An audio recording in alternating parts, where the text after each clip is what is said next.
You're listening to the Becoming More Me podcast with me, Theresa Lear Levine. You're already enough, but if you're anything like me, you thrive when you're stretching, creating, and aligning with the person you feel called to be, and creating greater calm, clarity, and confidence in your life, as well as room for pleasure and expansion. Through amazing stories, conversations, and offerings, this podcast is here to inspire and support you. Get ready to release the negative, reinforce the positive, and elevate our consciousness and vibe together as we tap into our limitless potential to transform and grow.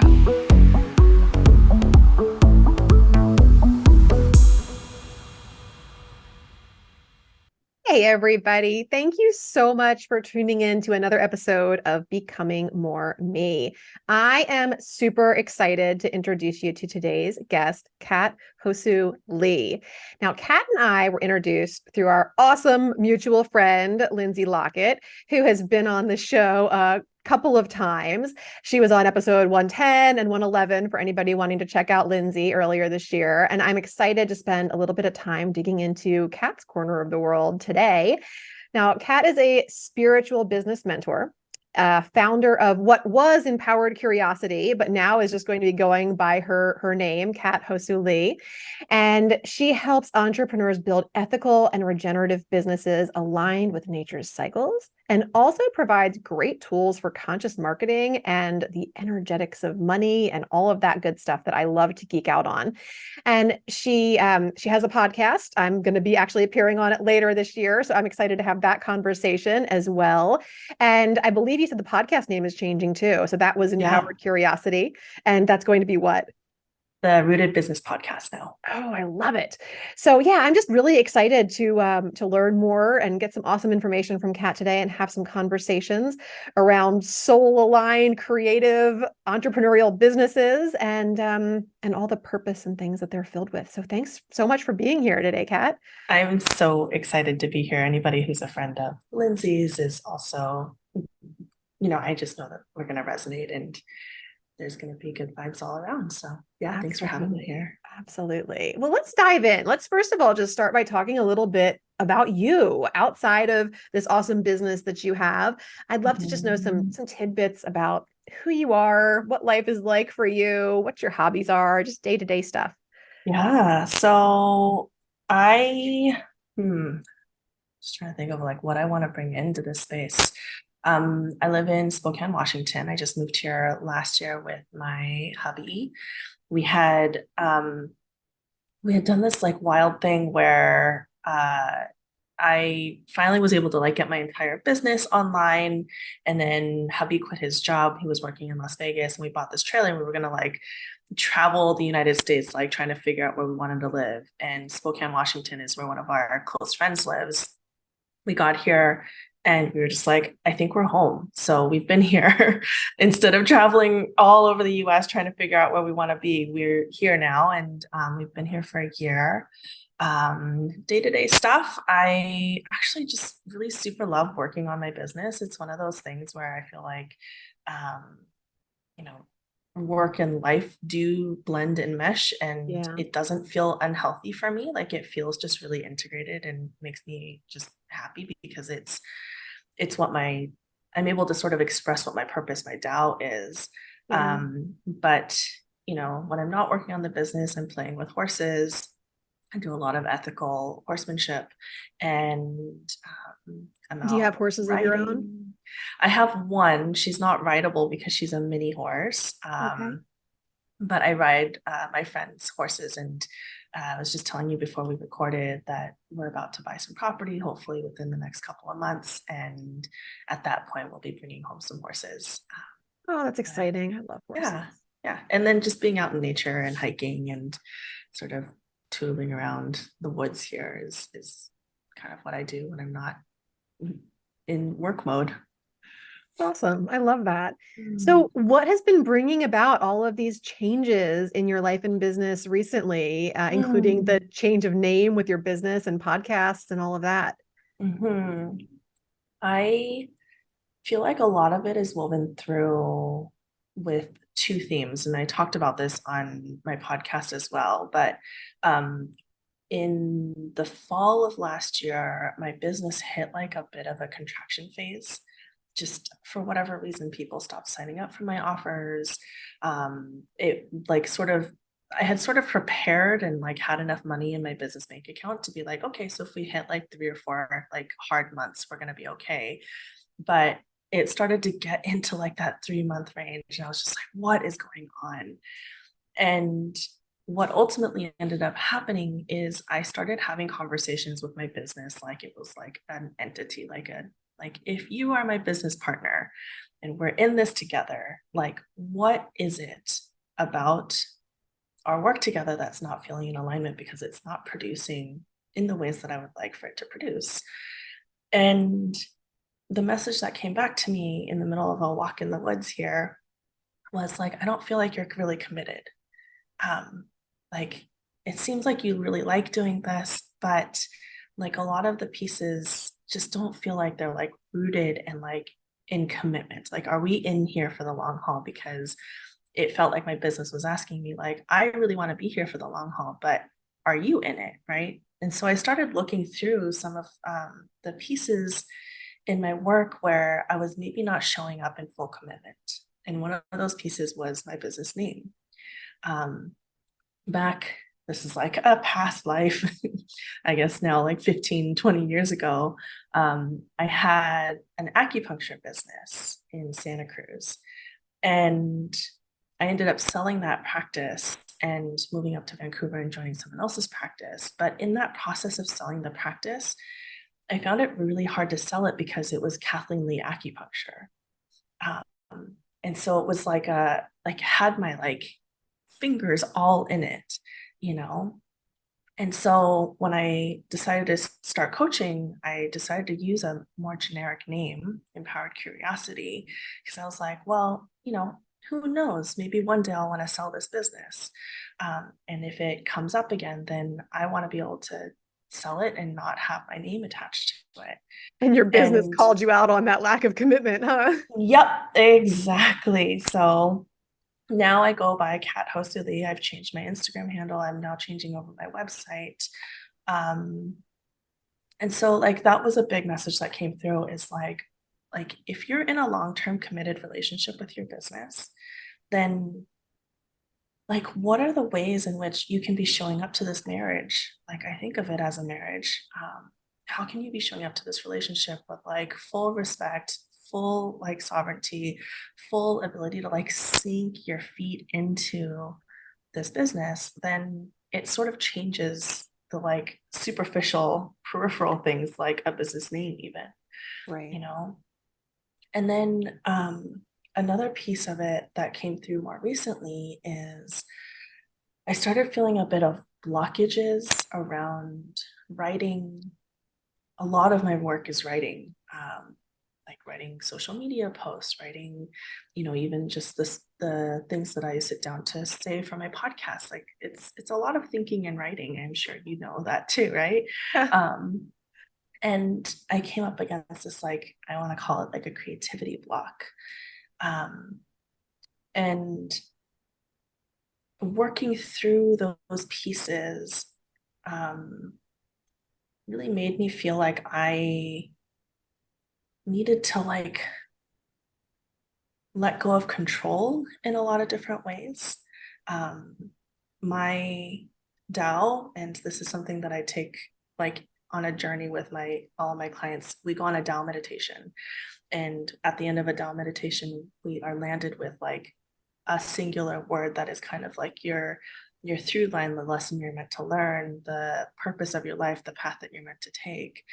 And my Tao is surrender. And I was finding that I was having trouble sort of surrendering into creativity. Yeah. And so sort of playing with that has really sort of shaped a lot of the different decisions that I'm coming up against in terms of this rebrand. And um, I think that there's a way in which we want to express ourselves, particularly in the coaching space, where it's like we're kind of all saying the same things that everyone else is saying. And so like putting your own sort of stamp means that you have to be a bit weird. Like you have to just sort of jump into your uniqueness, your weirdness, your quirkiness. And so that's one of the reasons why I decided to bring in my Korean name into this work is I started getting a lot more clients who are Asian American women, not necessarily Korean, but you know, I have a different lens just because of my background growing up as Sure. a child of immigrants. And instead of trying to be like everybody else, um, it felt like a big thing to just like name and own that this is who I am and having that expression flow through the name, having it flow through the new website design. Like there's going to be a lot more sort of Korean elements that come through as That's we're moving exciting. towards this. Yeah, I'm looking yeah. forward to seeing that come through. I love your Instagram and following you. You've got great Oh, posts, and I'm sure they'll only continue to be amazing. I can thanks. definitely relate to the amount of writing. And every now and then it does get a little blocked, and there's a need for change. Yeah. And to just let that kind of authenticity and everything come through. And I think that probably aligns a bit with like your ideas around conscious marketing. Mhm. And so, can you, for people who aren't familiar with that term, can you just define what that is to you? Tell us what that means to Mm, you in both, you working within your business and helping other people work on theirs. yeah. So I think that there's a way in which like a lot of marketing is taught, which is like if you take any marketing course, they're going to be like, identify the pain point, like slam on that pain point, and then at some point, leverage yourself as an authority and then move them towards a sale.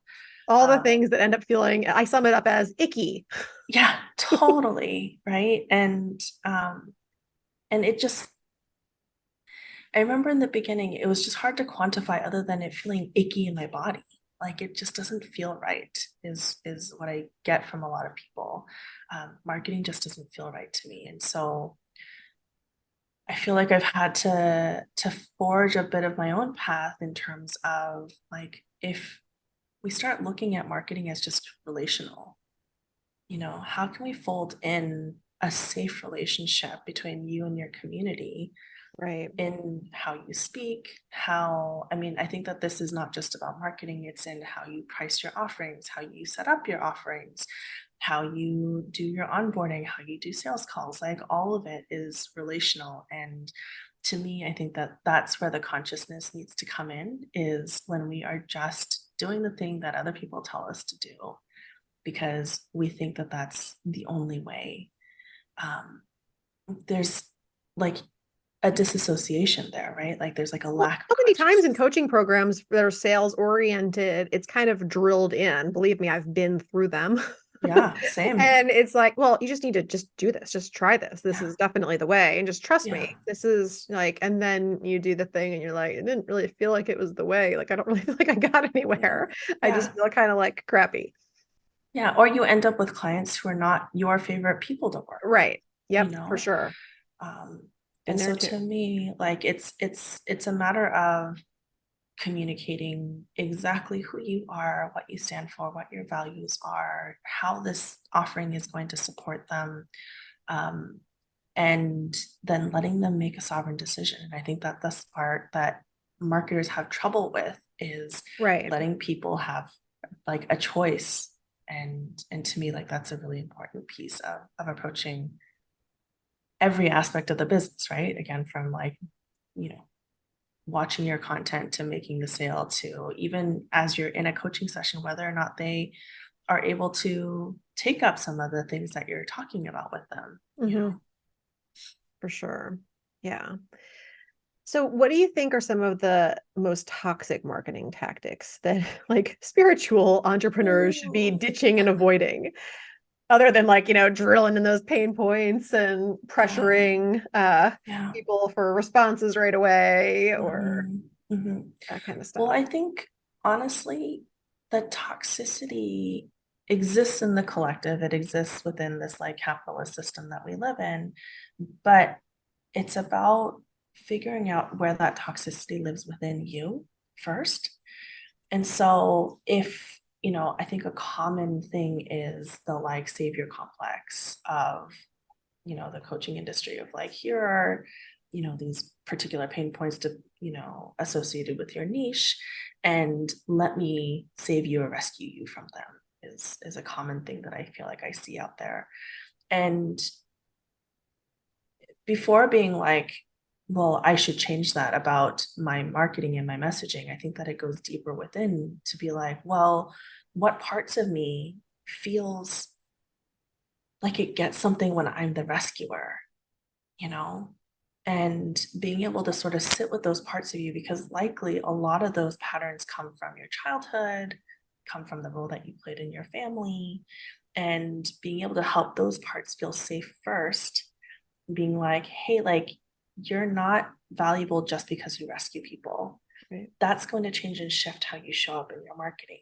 And so to me, it's less about like, here are the how to's of like doing conscious marketing. It's like, how are you showing up in ways that are not healthy relational dynamics between Mhm. you and your community? And can we sit with those parts within yourself so that your more authentic and true voice can come through in how you share your message? Oh, I love that. That's really necessary. Mhm. I'd love to see that being taken on by more businesses. Yeah, I mean, that's why I think about business as being a spiritual practice, is because business is going to pound on all these wounds that you likely already have. Like, I'm pretty open about the fact that I've had a anxious attachment style in all of my like close and intimate relationships, and through romantic partnerships and being in a secure, long-term relationship, I've been able to work through a lot of those. And then setting up my business, oh my gosh, here it is again. Why isn't that person, emailing me back, checking my Instagram all the time, and sort of doing all the things that I would have been doing in like a dating relationship, but just in like a business relationship. And so then it's like, oh, here's this pattern again being asked to like be looked at in a sort Yes. of different paradigm. And so it gave me another opportunity to work through that insecure attachment pattern. Um, and to me, like whether it's people pleasing or perfectionism or, an insecure attachment style, all those things that you might have struggled with for a lot of your life shows up in your business. Oh yeah. Life will keep finding ways to throw it back at you until you take a look Right? at it. Like a boomerang. It just keeps coming back. Try to get rid of Mm-hmm. it, keeps coming back. Mm-hmm. But once you look Yeah. at it, it definitely has the ability to transform. And I Yeah. think that's And a it's an opportunity to like look at it again. Mhm. Yeah. And to also know that we can transform it and it still might need to be looked at again on a different level. Absolutely. So, Yeah. yeah, and we just can never escape that humanness that we have, and nor would we want to. But yeah, getting comfortable with that is definitely important. How Mm-hmm. do you like to align business with nature cycles? I know that's a big Mm. recurring theme I've seen in your work. Yeah. So I think that the way that our culture is wired right now is almost like we want businesses to be on a perpetual spring or like late summer cycle. And what I mean by that is spring is all about growth. It's all about like expansion and all about just sort of like doing, like there's a lot of activity that happens in spring. And then the late summer cycle is about harvest.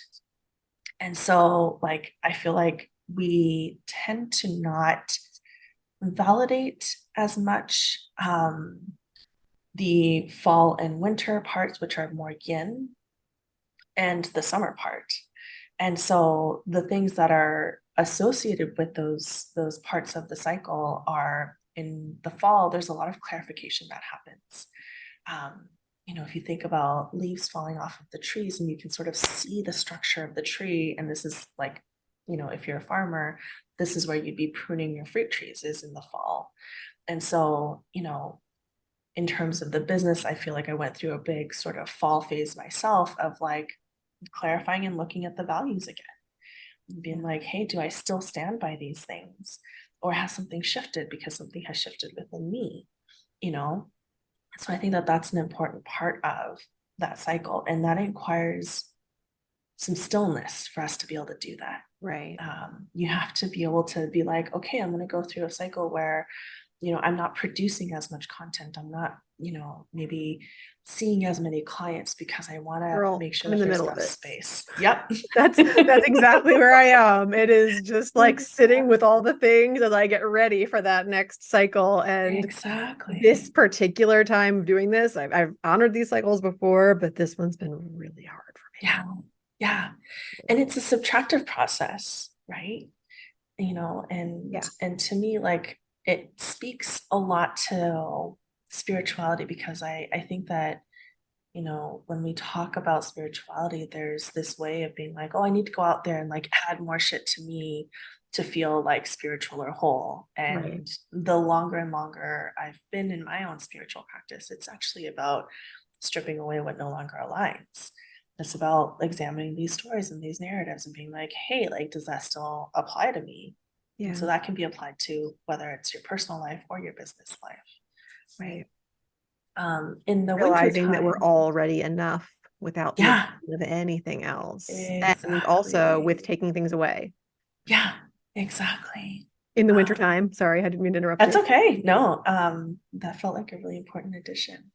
Um, in the wintertime, it's all about being able to like get so still that you are able to get rooted. It's so this is the time in in terms of like business. I like to go out and do a little bit of market research, and start having conversations with past clients so that I can see what's worked, what's not worked, and get really, really clear on who my audience is. Get really, really clear on like who I am, get clear on like the kinds of people that I want to be talking to. And again, I Yeah. think that similar to the fall energy, there's like a rootedness, a groundedness going into your resources, sort of a phase of the cycle. And so then if you sort of think about, if you do that clarification work in the fall and you do that rooting work in the wintertime, then the natural progression is spring, which is like growth, like putting your stuff out there, being a little bit more external, right? Um, and then that flows into summer, which is, in my tradition, which is the five elements tradition, it's taught through Chinese medicine, is it's all relational. This is also where there's like a nice pause. I don't think people think about summer as having a pause, Mm, but like if you think about, I don't know if you farm or garden at all, I do. but like a lot of work happens kind of when you're seed starting, getting stuff in the ground. And then there's this moment in the garden where you can just sort of like sit back and be like, ah, It's like all look at all happening. the flowers. Yeah, it's all happening, right? Like look at all the flowers. It's like before you need to do a ton of harvesting, but you get to sort of just like watch the bees and see the birds that are swooping in and out. And there's just this like nice, relaxed pause that happens in the summertime, you know? Yeah. And it is the fullest expression of yang energy, but like it's that peak before it starts to descend into yin energy. And like if you throw a ball up in the air, there's like a moment where the ball sort of like sits at the very top and has like a little pause before it descends, right? And so it's that kind of energy. And Yeah. so it's about taking a pause to like check in about relationships. Um, and then we get into late summer, which is, again, like I said earlier, it's about the harvest. It's about finding that reciprocity. In business, I think of that as being like a time to like look at your systems and being like, are the systems working correctly on the back end for, making sure that everything is okay. Yeah. And so, yeah, that like has taken us through the wheel of the year. Right. I absolutely love honoring cycles. I don't think, especially as women, that we do it enough because we've got these seasonal cycles. We have our own cycles. There's moon cycles. Mhm. There's so many cycles on top of cycles, and they each have Yeah. value to bring to us. And we're in this patriarchal world where there's 24-hour cycles, Yeah. and Yeah. everything's pretty much based off of like the male 24-hour cycle. And that just, as women, that just definitely doesn't apply to us. Even as men, I I don't think we're think it kind of applies either. Yeah. fooling ourselves there too. Yeah. But just understanding that like not every day is going to be a productive day, is going to be Yeah. that spring energy that you talked about, or that harvest energy. And I think that's so important.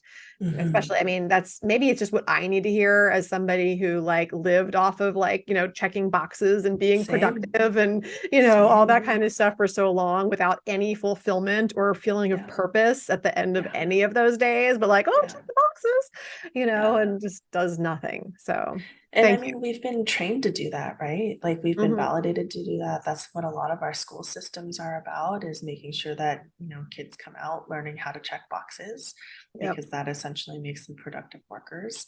Yep. Well, the school And systems are trying to check boxes too. So yeah, yeah, everybody's just checking boxes. yeah. And Doesn't feel so very whole, yeah, complete. and it doesn't really honor the body too. Like to Mhm. me, when I talk about these cycles, it's not necessarily what's out my window. I went through a big metal phase, you know, fall phase recently. Is Fall that and also metal. metal? Yeah, so like in the system, we have elements that are associated with each of the seasons too. So like Yeah. metal and Okay. fall kind of go together. But you know, and my autumn season happened to be in the middle of summer.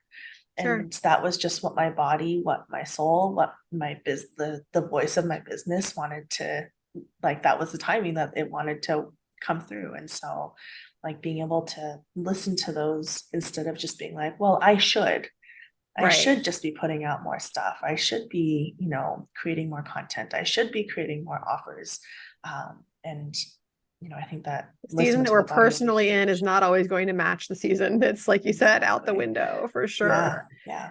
So when it comes to the body and things, and I'm big into nervous system regulation, and I know you are too. Mhm. Why do you think it's so important to combine nervous system work with business building or rebuilding? Oh my God. This is, do you have like 4 hours? No, and I I have all mean, my I own think, answers to this yeah, too, but I no, love hearing other I, perspectives on this. I think the short answer is because intuition and wisdom live in the body. Your body is the storyteller of your life. It's collecting information all the frickin' time. And it is what you came into this. It's like it's been your partner in your life this whole time. A lot of times people think about their bodies as being something that they have to control or manipulate or, override. But like, here's another place where it's like it's worth having conversations with your body the same way that I'm having conversations with my business. I have conversations with my body to be like, oh, like we've got some insomnia happening. I'm actually struggling with insomnia this week. Is like I've been waking up at 4 in the morning, and instead of being like, oh, what's wrong with my body? It's like, oh, what is my body trying to communicate with me through this particular sign and symptom? I think about the signs and symptoms as being the language that your body is trying to communicate with you through. Yeah. And so if I have a particular kind of feeling, let's say, my heart feels really open and warm after getting off of a connection call with somebody, like I'm going to listen to that and make sure I follow up with that. If my heart feels, or rather, I'm trying to think of where I actually feel it. It's actually a little bit lower down. I feel like in my stomach, if it feels like a little bit hard and a bit roily after, I connect with a potential collaborator, I'm going to listen to that and say, there's something about this that doesn't feel right, and communicate, that it's maybe not a good fit to that potential collaborator. And I think that so often we have a tendency to override these feelings that we label as being negative. I definitely remember I a think we period in. fear the feelings that our body brings forward. And Mm, I think that also like in the situation like that, I think other people when they see a woman that is willing to listen to her body, they almost get worried about stepping into her space because they mhm, understand the power of that and they're not embracing it themselves. absolutely. Like if I was Mm, thinking like, okay, I'm gonna go talk to Kat, but I know like she's gonna be judging me based on what her body tells her about me. I might be like, Yeah. like what if I don't give off the right vibe, you know? And she's like, I don't know why, but no. Yeah.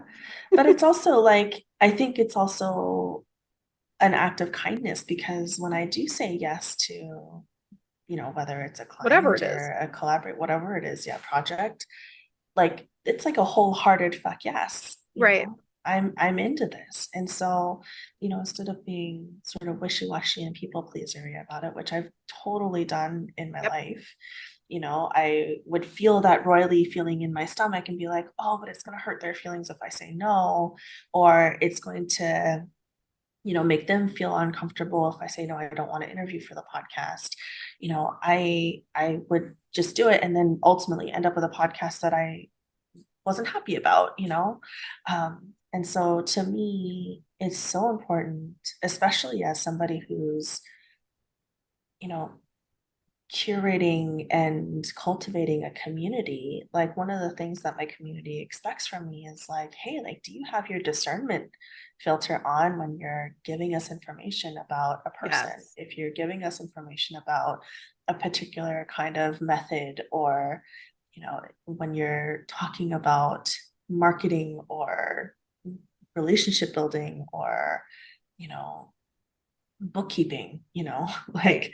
like I think that that is such an important value of anybody who's building a community, is like you are the gatekeeper of a lot of information that your community is relying on you to be really solid in your boundaries. Absolutely. And nervous system regulation is amazing for fine tuning that discernment filter Hmm. as much as it's related to intuition. Absolutely. Yeah, I Yeah. love that. How did you How did incorporate nervous? Oh, sorry, go ahead. Do you have something? I was gonna ask you, like, how would you answer that question?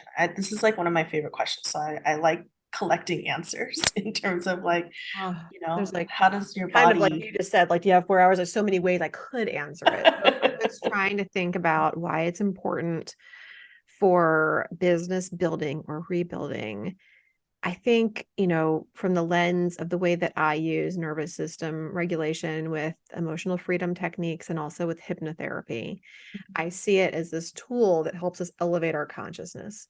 And then with each level that we can take our consciousness up, it's like, new perspectives, new awareness. We're open to new things. We face our challenges differently. You show up differently in your own life. Something that you would Mhm, have, done a week ago or a month ago. Now you're doing it in a different way. mhm. So I just see that as like the gateway to growth and to being able to step into each new version of yourself that you're becoming. Hence my Yeah, show, Becoming More Me. That yeah, yeah, kind of the whole basis for that is that, this is a constant evolution. And I think that when we allow our mind and body to work together and we incorporate nervous system regulation in with our, talk therapy and our other modalities and things that we're using to become more of who we want to be in this world, it only serves to make it better.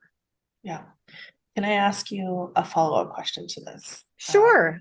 Because this is something that I've been like digesting and sort of rolling around in my own head. Um, because I'm starting to see this trend of nervous system regulation tools and tools of embodiment and somatics, almost like, and like EFT would fall under this, like almost as like a way to make the things that are toxic in our lives like a bit more tolerable. Hmm. So like I'll give you an example of someone that I had a connection call with like a few months back, where she's like, I have all this anxiety, I can't sleep, my stomach is a mess, like, sort of all the like go down the checklist of like nervous system dysregulation, right? Yeah. And, she hopped on and she was like, can you help me with a lot of these signs and symptoms? And when we started talking about her life, it was like, there was stuff that she was struggling with in her relationship. There was stuff that she was struggling with in her business. She was like stuff that she was struggling with in her like relationship to her parents. Like there were a lot of these things that were causing this dysregulation. And the sense and the feeling that I got from her was that she wanted me to give her tools Mm. to help her body feel okay with some of the things that were actually not okay in her life. And instead of doing the work of shifting and like digging into some of the things that were actually like realistically and understandably bringing up dysregulation in her life, she was like, sort of using, let's say like EFT or breath work or anything like that as a instead of a pill, like I'm going to do this instead. And so I'm kind of curious, like your perspective on, I guess, what is the purpose of nervous system regulation is, I think, the first part of the question. And I think the second part of that question um, is how can we help people understand that it's not about using nervous system regulation tools as like another way to control the body, because then you're actually perpetuating that cycle again. Yeah, that's a great question. And I think in the case of like that, the person that you're talking about, like when we resist our expansion, which is the way that it seemed like she wanted to apply the tools, then we Mhm. only end up in more pain. So Mm, I think that applying nervous system regulation in ways that are expansive is more important. And that involves tuning into the body and what the body's telling you with those things. Now, mhm. I also think not everybody is ready for that. So Yeah, maybe in the case absolutely. of this client, maybe that band-aid application was the best that she was capable of at this time. And that's where Mhm. she needed to sit and work in order to be able to get to that next level eventually, if ever. Mhm. So I guess I like, and I've always said this about, I like this about EFT a lot, is that we can use it for a band-aid application, not necessarily one like you're talking about where it's like you're trying to make something toxic more tolerable, but I guess that would also be possible. But I guess I think of it more like, okay, like we can use this as a band-aid application for like, let's use a headache as an example. And you can definitely take care of the symptoms and the issue with the headache that you're currently having right now in a few minutes' time. And you'll feel so much better than you did a few minutes ago. And then Mhm. also, when you have the time or the guidance of somebody that can take you a little deeper, whether that's yourself or a licensed practitioner, you can do that like deep wound clean out and actually get to the root of why are we having headaches in the first place and really healing those underlying things instead of the cover up. Yeah. So I guess the answer is there's a lot of different purposes for Yeah. nervous system regulation and a lot of different ways that we can apply it. Yeah. So I guess when I'm doing client work, I'm always looking for like, what is the goal that you want? And Mhm. if you're going to work with me and tell me what the goal is, then you need to be committed to taking the action steps that are aligned with that goal instead of like when you hit that wall of uncomfortability, retreating and resisting your own expansion. Yeah. Because if I allow my clients to do that, they end up in a worse place than they were before we started. Yeah. Yeah. I think the piece there that feels important to highlight is like, what's the intention of this tool in terms of how you're using it? Are you using it to resist expansion, or are you using it to transmute density? And like, you know, using EFT, I think that intentionality matters so much. Right. And really any kind of somatic practice, any kind of, nervous system regulation practice. And I'm saying this as somebody who like my day is infused with nervous system regulation practices Mhm. like all day long. But I think that yeah, I think I like chatting with folks who are deep in this work and sort of seeing the trends and the threads that are coming out there, because it's so easy to be prescriptive, especially on social media, of like, well, just do this breathwork technique and it's going to help you with your grief. And it's like, no, like there's Right. like, I think that what the what I'm hearing you say is like the tool gives you the space to then do that deep, like integrative work. Yeah. So if it's like, if you stop at the place where you feel like your headache is better, that didn't actually like get you to where your goal was. No, it got you relief in the moment. And Mhm. the present moment is the only place that any of us ever have any power anyway. So yay. And also, you're probably going to have a headache again, Mhm. Mhm. whether it's later that day or a week or a month from now. Yeah. And again, that's because your body is saying there's something going on in your life that you might want to take a look at, you know. Absolutely. And this Absolutely. is the only language that I know how to get your attention is through Yeah. this particular sign or symptom. Like you actually pay attention to me. Right. And you just brought up something that I think holds me back sometimes, which is when I go to share things sometimes on social media, I feel like this incompleteness. like Mm. I want to share like this is a way that you could work on this or work on that, but my mind immediately goes to, but in this situation you need to do this, and in that situation, and if you were this person, and if you're Yes. and it's like I can't solve everything in a 5-minute video on I Instagram. hear you. you I know hear you. so then it becomes kind of like a, well, then maybe I just don't share at all, or maybe I share but I feel like I have to like put all the little caveats in the caption, and it like takes all the fun out of it. Like, 'cause Mm. I just wish people could understand. And with the tools that I use in my business, I feel like there's so much depth to them, and that like Mhm. I could make this work relevant to anybody if I was talking to them face to face. Yeah. You know, Yeah, but in a absolutely. like who knows who's watching circumstance, it's like, Yeah. so from somebody who's an expert in marketing and all that, like what do you say about that, or the procrastination or the breaks that I'm putting on there? Well, I mean, I think that I never think about procrastination as something that's bad. Like to me, it's like, oh, that's your nervous system again, putting you in a bit of a freeze state because something doesn't feel safe or something doesn't feel right. And so then it's like a moment to sort of check in. And, I think that especially early on, I don't think this is where you're at, but like especially early on when people are starting to put their own content out in the world, um, there's almost this pressure to get it perfect because, I hear like, that a lot. I'm you that know, like you said, I'm not in that space. Like I couldn't care less if I have a typo, or I, yeah, fumble something, or I look like I just rolled out of bed. yeah, But yeah, there's a lot of that perfectionistic tendency. yeah. On. But the perfectionism also comes through in yours because there's a level of like, I want to make sure that like everyone gets heard in this moment Oh, you're instead right. of, Damn it. instead of it being Yeah. about like I'll trust that whoever needs to hear this particular message, gets to hear it, Yeah.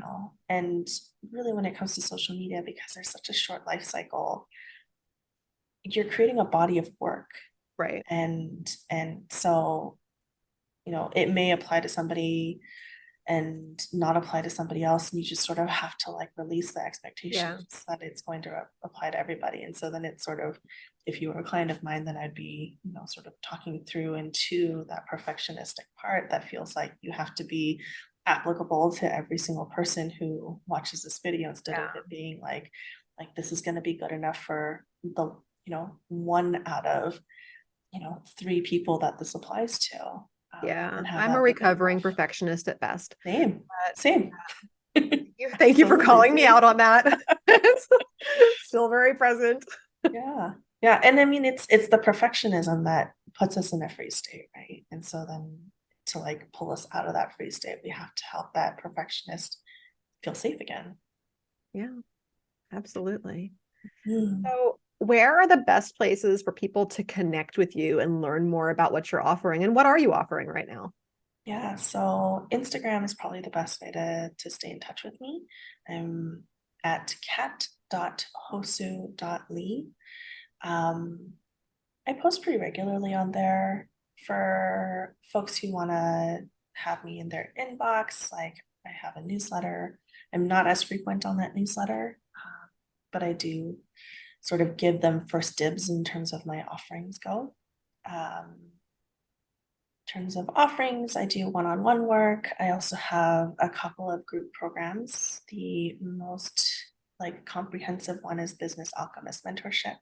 It's a Nice. 9-month program that you go through with me, and it's a combination of group calls and one-on-one work and lots of curriculum. And then sort of as offshoots of that, I do conscious marketing, which I co-teach with Natalie Ross, who's a messaging mentor. And then I also have an offshoot, which is energetics of money, which I have like lots of really beautiful collaborators in that space. So yeah, that's kind of how you Love can that. hang out with me. I will make sure that all of that is in the show notes. I just want to ask a little side questions. I'm just curious. What had you settle on 9 months for your program? Mm, I'm always toying with in every iteration of my program, like longer, yeah, shorter, like is it all getting yeah, in there? Is it long enough? Or do I just have people like renew? Or yeah. like what's the best thing? Yeah, to me, I wanted it to be a longer program because a lot of the work that we do, like it's all based on the cycles, seasons that we sort of walked through earlier. We spend a lot of time in metal season because there's a lot of nervous system integration that happens in that season in my program. And in order for it to feel like there's fully like an integrated experience, I felt like it needed to be really long. Like the nuts and bolts part of my program, like how to set up your books, how to do marketing, how to like all the sort of typical business stuff, like is actually takes up the least amount of time. To me, it's like once your nervous system is settled, which allows you to be really clear on your values, which allows you to be really clear on your purpose, which then allows you to be really clear on who you're talking to. Like once you do that Oh, foundational work, the other stuff is easy. The other stuff is just like how to, you yeah. know? And so because there's so much nervous system regulation in like inner child work and somatics in the very beginning of the program, I felt like it needed to be like longer. Yeah. And 9 months just felt like the right amount of time. Maybe it's just because it's like a gestational period or like I'm Yeah, I just not wasn't quite sure if there sure. was any particular rhyme Yeah, or reason to that, because yeah, that's something I always like adjust and yeah, am questioning. So thank you yeah, for your insights there. I yeah. appreciate it. And thank you for spending your morning with me and chatting about all of this stuff. Mm, I really appreciate all of your insights. Are there any yeah. final words or wisdom or nuggets you'd like to share? No, just that like I'm really excited to have you on my podcast as well. And like it'll be a little bit of a two-parter. So if you're listening and you're enjoying this conversation, come listen to Theresa on my podcast, which is the Rooted Business Absolutely. And podcast. look at this. I just have to mention this if you're watching the video, because Kat and I were talking about this beforehand. We're just wrapping up the video, and I was saying how my dog Yeah, always like gets in my business when he knows like knows. the energy He changes. knows. And he's like, Mommy is gonna wrap up this podcast and go throw me a ball, and I cannot wait. So He's thank you for very being here cute. and thank you for listening. Yeah.